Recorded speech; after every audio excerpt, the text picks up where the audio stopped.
5 ऐसे नक्षत्र हैं 27 नक्षत्रों में से जिनमें यदि व्यक्ति की मृत्यु हो तो बोला गया है कि पंचक में गया है, इसके 5 और व्यक्ति के जाने की संभावना को बल मिले। जब व्यक्ति शमशान से घर आता है तो उनको एक बोला जाता है कि नीम चबाकर आपको फेंक देना चाहिए, तो इसके पीछे का क्या तर्क है?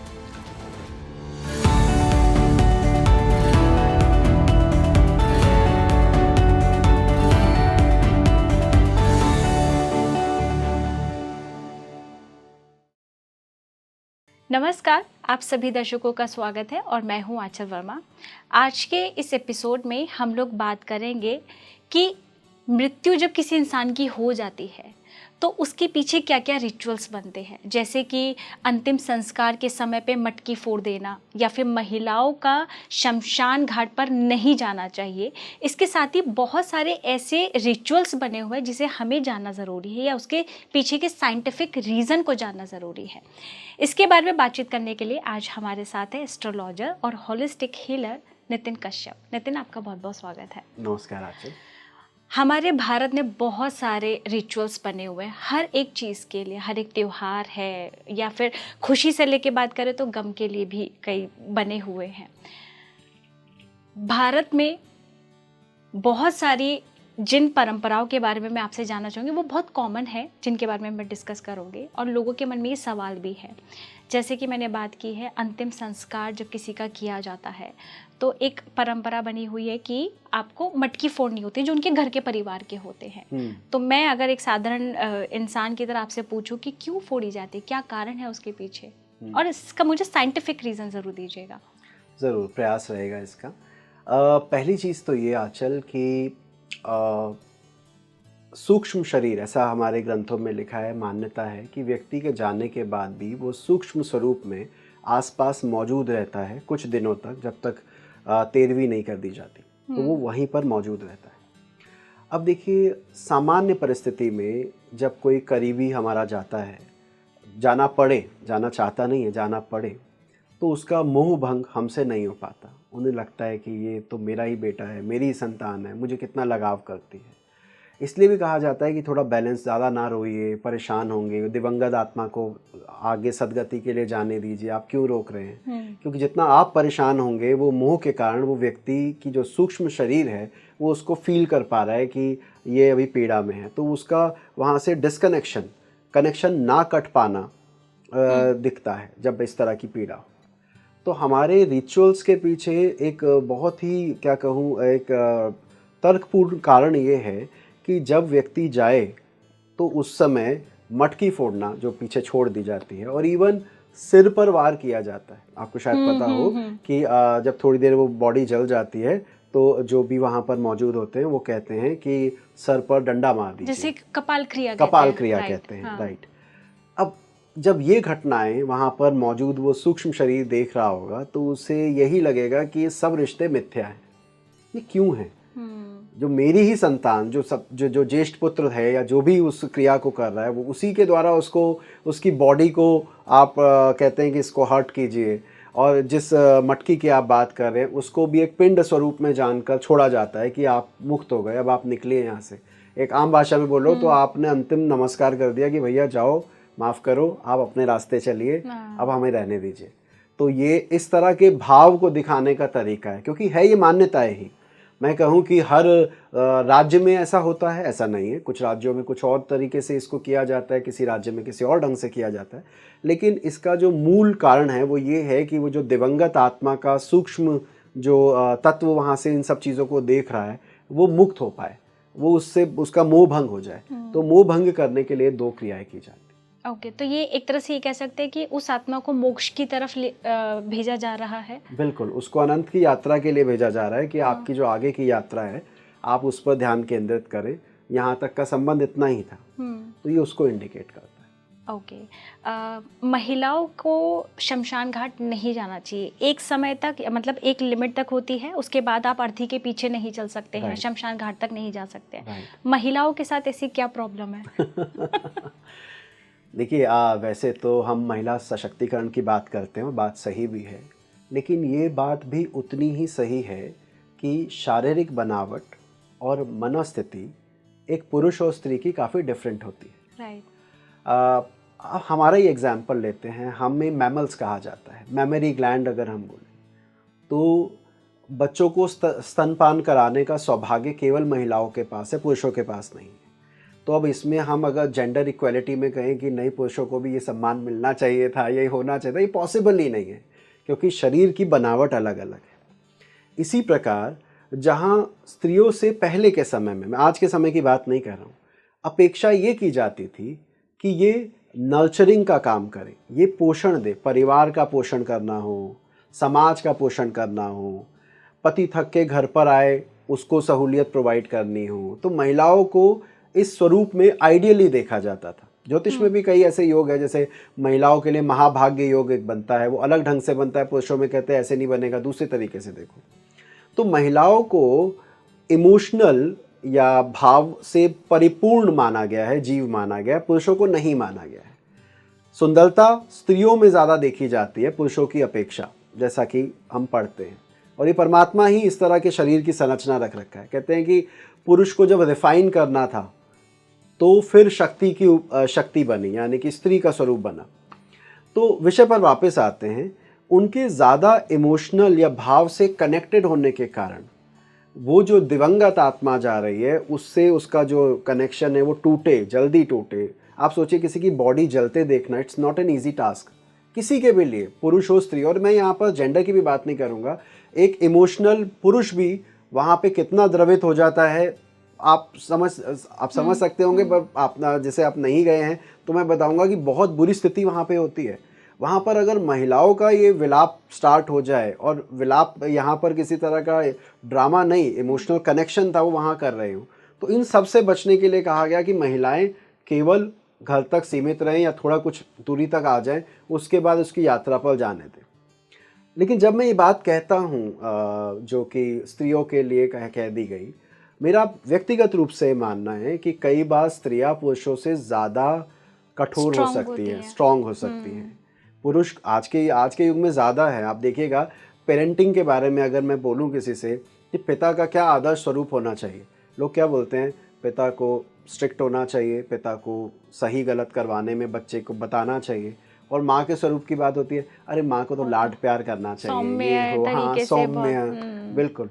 लेकिन अगर आज के परिवारों में आप देखो, अधिकतर में पिता आपको सौम्य मिलते हैं, माँ स्ट्रिक्ट होती है कि नहीं ये गलत है बेटा, तेरे लिए तुझे नहीं करना है। तो ये स्टेटमेंट अब हर एक की कुंडली देख के किस महिला को जाना है किसको तो नहीं कर सकते, तो इसलिए उन्होंने कह दिया महिलाओं को सीमित रखो, वहाँ पर नहीं जाने दें, जिससे कि वो भी परेशान होंगे और दिवंगत आत्मा जो सूक्ष्म शरीर है उसको भी परेशानी आएगी।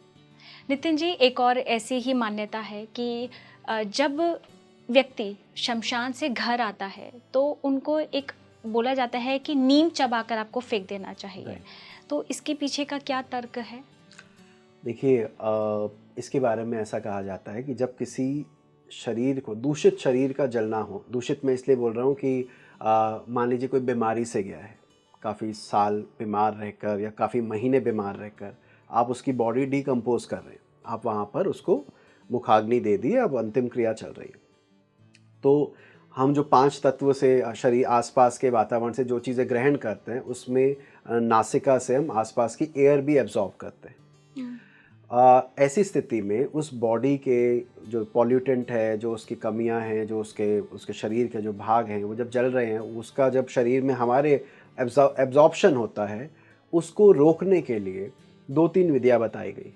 पहले तो जो पुरुष वहाँ गए, भगवान ना करे कोई जाने की ज़रूरत पड़े, लेकिन जो गए हैं उन्हें पता होगा कि जाते वक्त हाथ मुँह धोने की परंपरा है। बाल धोते हैं, मुँह धोते हैं, हाथ धोते हैं, और आचमन करना मतलब अंदर मुंह पूरा साफ़ किया जाता है, नासिका साफ़ की जाती है। ये करवाया जाता है कि जो भी यहाँ की चीज़ें थी वो यहीं आप दे दीजिए, आप घर मत लेके जाइए, क्योंकि आप अपने लिए तो लेके जा ही रहे हैं, परिवार में और सदस्य भी हैं। उसके बाद नीम चबाने की प्रथा है। नीम भी एक तरह का पेस्टिसाइड की तरह या एक तरह के जो जीवाणु हैं, विषैले जीवाणु, उनको ख़त्म करने का प्रतीक माना गया है। तो इस वजह से नीम का पत्ता चबाना या नीम की जो लकड़ी होती है उसको चबाते हुए आ जाना, वो बताया गया कि जिससे आपके जो अब शरीर में जो आपने ग्रहण किया है वो वहीं पर छूट जाए। ओके। और इतना ही नहीं, घर पहुंचने पर भी जिन वस्त्रों में आप गए होते हैं उन उनको वस्त्रों को भी अलग से अलग से धोया जाता है, व्यक्ति को स्नान करवाया जाता है, और पूरा घर धोया जाता पूरा है। घर। हाँ, जितने रास्ते से वो आए। अगेन इसमें मान्यता अलग अलग है, कुछ लोग तो पूरी तरह से इसका ध्यान रखते हैं। आपने पता नहीं देखा है कि नहीं, कई बार अर्थी के निकलने पर ठंडा पानी पीछे से छोड़ा जाता है। ओह, दिल्ली में ये कल्चर है कि अगर कोई अर्थी निकल के गई तो जो पड़ोसी होते हैं वो ऊपर से पानी नीचे फेंकते हैं, उसके पाथ को ठंडा करते हैं, या जो भी आप इसका मतलब समझे, कि वो जो उसकी बॉडी जा रही है वो उड़े नहीं, ओके, बैठ जाए। Okay, okay. तो उसी तरह से आपने बिल्कुल सही कहा कि कपड़े भी धोए जाते हैं, व्यक्ति का भी। और इसमें हमें ना बिल्कुल ये नहीं सोचना चाहिए कि वो मेरा कितना प्रिय था। मैंने देखा है कई बार लोगों का ये तर्क देते हुए, अरे वो तो मेरी बहन थी, अरे वो तो मेरे पिता थे, तो पिता के जाने के बाद ये इन सब में क्यों करूं। भाई पिता थे, वो आत्मा जो थी वो तुम्हारी पिता थी, वो देह तुम्हारी पिता नहीं थी। और अगर उस देह में कोई विकार था तो वो विकार भी तुम्हारा कोई सगा संबंधी नहीं है, उसको क्यों कैरी फॉरवर्ड कर रहे हो। राइट। इस लॉजिक की वजह से नीम का चबाना, स्नान करना, कुल्ला और पूरा आचमन करना शव के दहन के बाद ये करवाया जाता है। ओके, तो मतलब ये श्योरिटी होती है कि आपने ये कर लिया है तो अब वो जो है जो सोल है वो आगे के राह पे निकल चुकी है। Correct correct. वो जो हमने कपाल क्रिया करवाई, जो मटकी फोड़ी, उससे हमारा प्रयास ये रहता है कि उसके मन में ये बात डाल दी जाए। और गरुड़ कथा भी होती है, आप जानते होंगे, गरुड़ पुराण पढ़ा जाता है कि उसमें भी यही है कि भाई आगे की यात्रा पे ध्यान दीजिए, यहाँ से आप अपना मोह भंग कीजिए। ठीक है, तो ये उसकी यात्रा की तैयारी, उसकी सुगमता के लिए हम कर रहे होते हैं। और ये जो बात की क्रिया है ये हम अपनी अच्छी हेल्थ के लिए भी कर रहे होते हैं। ओके। एक और ऐसी मान्यता है कि आप तो खैर जानते होंगे पंचक। पंचक के दिन अगर किसी की मृत्यु होती है तो ऐसा कहा जाता है कि वो आत्मा अपने साथ के ही, अपने व्यक्ति, अपने परिवार के या अपने आसपास के में किसी 5 और को साथ लेके जाती है, यानी कि 5 की और मौत होती है। तो मुझे ये आपसे क्लियर करना था कि क्या ये सच में ऐसा होता है? देखिए, पंचक मुहूर्त का पार्ट है, मुहूर्त ज्योतिष का भाग है और मुहूर्त में पंचक काउंट होता है। पंचक, मैं इसकी डिटेलिंग में नहीं जाऊंगा, लेकिन 5 ऐसे नक्षत्र हैं 27 नक्षत्रों में से, जिनमें यदि व्यक्ति की मृत्यु हो तो बोला गया है कि ये पंचक में गया है, इसके 5 और व्यक्ति के जाने की संभावना को बल मिलता है। बिल्कुल। लेकिन इसको ना इस तरह समझिएगा, पहले तो ये कि आप बिल्कुल सही कह रहे हैं, जब भी भगवान ना करे लेकिन आसपास समाज में कोई मरता है तो पंडित जी से पूछा जाता है कि भाई पंचक तो नहीं चल रहे। शमशान घाट वाले पंडित जी को तो स्पेशली पता होता है, क्योंकि उनका तो काम यही है कि अरे पंचक है तो पंचक के साथ क्रिया करनी है। उसमें 5 और पिंड बनाए जाते हैं आटे के और मटेरियल लेकर, तिल वगैरह लगा के, और वो उस शव के साथ दहन करते हैं कि भैया हम अपनी तरफ से ये सुनिश्चित करने का प्रयास कर रहे हैं कि जो 5 पिंड और जाने थे वो पिंड हमने अभी आपके साथ ही उसका दहन कर दिया। ठीक है, ये हम करते। क्या ये परिणाम देता है, जो आपने बात बोली? देखिए, हाँ, कुछ हद तक पंचक का ध्यान रखना चाहिए। पंचक में रिपीटिशन या रिकरेंस के चांसेस ज़्यादा होते हैं। आपको एक छोटा सा एग्जांपल दूँ, भगवान अगर कोई सर्जरी करवा रहा है, सर्जरी की रिकरेंस अगर डॉक्टर कहे कि नहीं, इस सर्जरी के दोबारा होने, इस प्रॉब्लम दोबारा भी बढ़ सकती है, हो सकता है सर्जरी दोबारा करनी पड़े, तो हम पंचक अवॉइड करेंगे। पंचक में करवा के वो 5 बार सर्जरी के लिए नहीं भेजेंगे।